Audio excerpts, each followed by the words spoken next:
Hello everyone and welcome to this special edition of Adventures in Collecting, a little video recap. So following the events of the first annual Hasbro Fan Fest, Hasbro Pulse Fan Fest last week, I had the opportunity today to sit down with the G.I. Joe team and discuss some of the things based on the reveals and some upcoming information. So real quick, I just wanted to rehash some of the things that we spoke about with the Joe team and share that news with you guys. So first off, the retro 3 3/4 inch Joes were absent from the Fan Fest. We didn't have any information about them. Granted, the presentation was primarily about the Snake Eyes film and the products that were coming with that.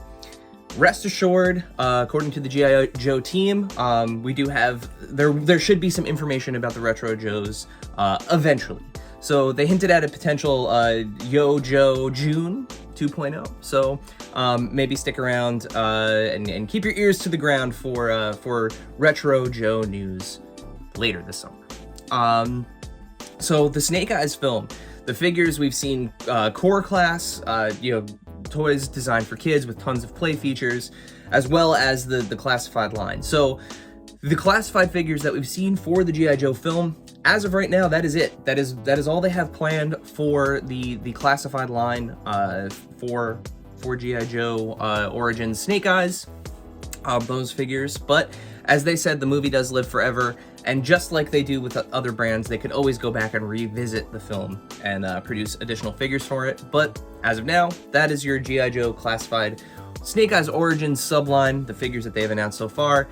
Snake Eyes, Storm Shadow, Akiko, Scarlet, and Baroness. And in terms of the design of those, the made for kids line, those 6-inch core Snake Eyes film figures, play is clearly at the forefront of everything. The design process, everything. So the idea is that we want to get kids back into G.I. Joe, and the only way to do that is to really produce a line of toys that can reintroduce them. This Snake Eyes film for a lot of kids is going to be their first real experience with the G.I. Joe brand. And much like we see across the other Hasbro brands, what they do with the Avengers and Marvel, those 6-inch kind of more basic play feature focused lines seems to be the trend of the day. So that's why we're seeing the Snake Eyes figures with the Rock'em Sock'em motorcycles, and all of the interconnecting weapons and play features. Speaking of those weapons, we asked Hasbro about potential seeing that really cool weapon and an accessory system with the things interconnecting and being able to connect weapons across different characters and across different sets to customize and make your own weapons, or even potential weapons packs coming to the classified line. And they're here for it. They understand that there's a want for it. They definitely appreciate the design factor of it and the play factor for it, because ultimately the classified line has all of those has the infrastructure for all of those features, right? Like the portholes on everyone's backs, the pegs on the feet, holsters, everything. So that kind of presence of inspiration for the line is already there. So that's definitely something that they understand that that we as collectors want. Akiko, speaking of going back again to the Snake Eyes film line, Akiko is the first new G.I. Joe character in quite some time, introduced to the lore and the mythos of G.I. Joe.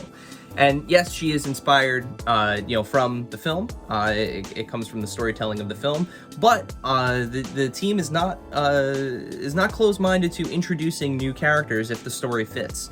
So, much like we've seen with say the Power Rangers line in recent years, with the introduction of characters like Lord Drakkon, if the story fits for them to be able to introduce a new character, they're definitely open to it happening. But overall, the goal of the G.I. Joe classified line is to reintroduce and kind of reinvigorate the characters that we know and love from the original G.I. Joe series, comics, cartoon, and of course the figures. With that was kind of our short little session there with the G.I. Joe team. Thank you for giving us that time and for for answering some of our burning questions and our design questions. As always, make sure you hit that subscribe button down there, so that way you don't miss videos like this. Every week we are posting a new unboxing here on YouTube, and sometimes videos like this when the option arises. Make sure you're following us here at AIC_podcast on Instagram and Twitter, where we're constantly posting toy news, toy photography, deals, pre-orders, whatever we can find within the toy community to help out, we're posting it there. And then of course, the podcast. So Adventures in Collecting, you can find us wherever you find podcasts. Simply search for Adventures in Collecting or hit the link in the description below. Thank you for tuning in. Hopefully this information about the G.I. Joe line brings you joy. And I guess there's only one way to sign off a G.I. Joe video, right? Yo, Joe!